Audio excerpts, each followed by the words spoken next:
छोटे से गांव का मंजर था।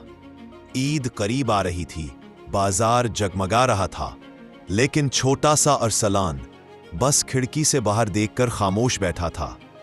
अम्मी, मैं नई चप्पल लूंगा ना?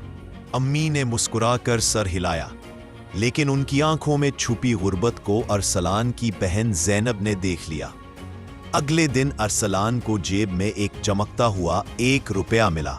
वो खुशी से उछल पड़ा, अब मैं ईद वाले दिन पटाखे खरीदूंगा।